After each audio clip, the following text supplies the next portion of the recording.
Donc ici, je vais remplacer mes fils beige par du fil rose. Pour ce faire, je vais couper les fils qui existent donc, qui sont déjà montés à droite. Voilà, les deux fils de droite qui font le zigzag de votre chaînette. Et je vais venir simplement inouer. Donc j'enlève mon cône et je viens inouer mon nouveau fil directement après avoir fait donc l'enfilage qu'il faut faire.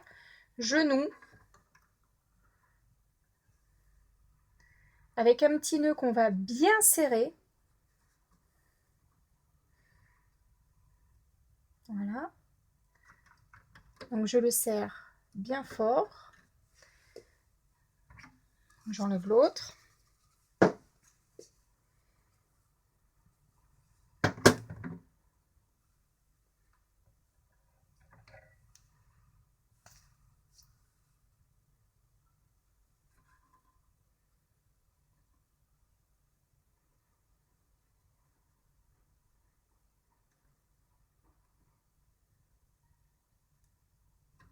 Voilà, donc même chose, on noue bien fort. Et à cette étape-ci, il vous reste qu'à appuyer sur la pédale pour que le fil passe dans le circuit. Donc, suite de la manœuvre, je vais ouvrir mon capot. Comme ça, je vais quand même pouvoir observer, surveiller le passage de mes fils. Je tire sur ma chaînette doucement pour la maintenir et j'appuie sur ma pédale jusqu'à ce que mes fils avancent et on va voir les couleurs avancer. C'est parti! Donc, les voilà, le premier qui arrive. Et voilà, et on voit bien la chaînette qui change de couleur. Je referme mon capot, je coupe ma chaînette.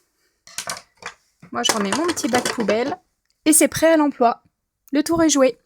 Pour changer les fils, vous n'êtes pas obligé de changer les 4 fils quand vous cousez. On peut se contenter, si on coud un tissu clair par ici, j'avais mis des cônes clairs à gauche.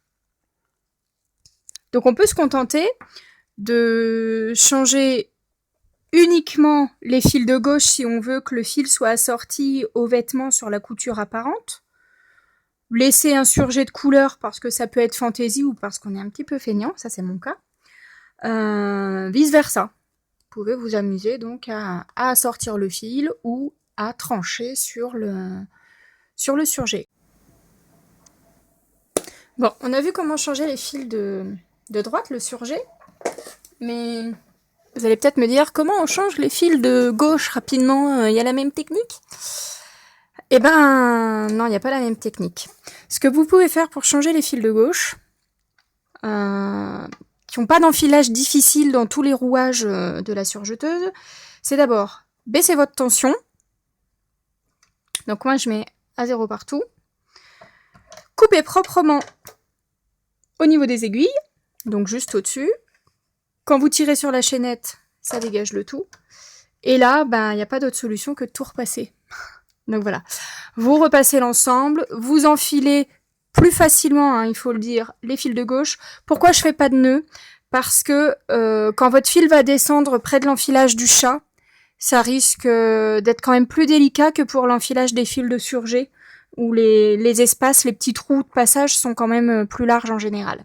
Donc voilà, vous changez simplement votre cône de façon, on va dire, classique, mais vous n'avez pas eu besoin de tout démonter. En général, dans la mesure où on enfile d'abord à droite, après à gauche, c'est absolument pas gênant de venir changer les fils de couture du point droit à gauche en dernier.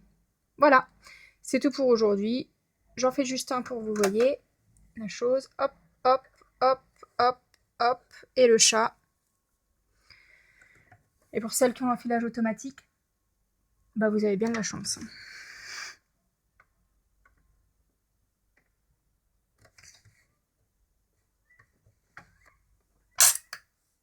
Ah ouais, la petite pince. Elle sert à ça hein, aussi. Voilà, j'en fais qu'un. Comme ça, vous avez vu la manip.